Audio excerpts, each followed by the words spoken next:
والله تبي والله والله بتيجي بتيجي بابا والله والله تبي أمري هو بتيجي والله والله بتيجي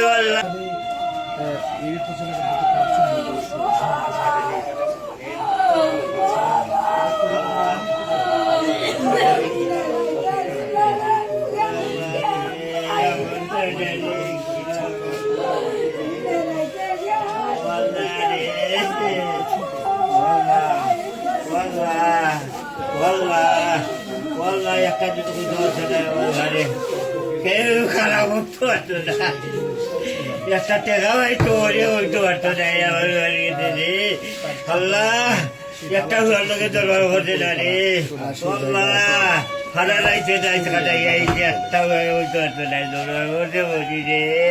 والله الله الله والله الله برباد بتيجي شوف نجي هواني دو والله برباد هواني دو والله تبي والله برباد بتيجي شوف نجي هواني والله والله تبي هواني هو بتدو والله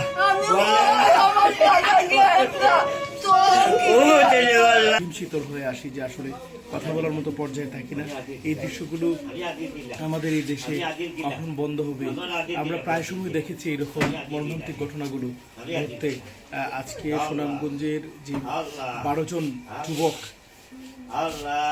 এই পথে গিয়ে তাদের জীবন আসলে বিলীন হয়েছে, সলিল সমাধি হয়েছে, সেগুলো বলার মতো পরিস্থিতি আমাদের নেই। এখানকার যারা অভিভাবক আছেন, আত্মীয় স্বজন আছেন, তাদেরও বলার মতো পরিস্থিতি নেই।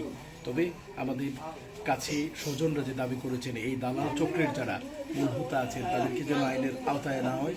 ইতিমধ্যে জেলা প্রশাসক ডক্টর মোহাম্মদ ইলিয়াস মিয়া বলেছেন যে এই দালাল চক্রের সাথে যারা জড়িত আছেন তাদেরকে আইনের আওতায় আনা হবে। আমরা গণমাধ্যম কর্মী হিসাবে, সুনামগঞ্জের বাসিন্দা হিসাবে আমরাও ব্যথিত, আমরাও সরকারের কাছে আমাদের জায়গা থেকে দাবি উত্থাপন করছি এই প্রক্রিয়াটাই বন্ধ হওয়া দরকার।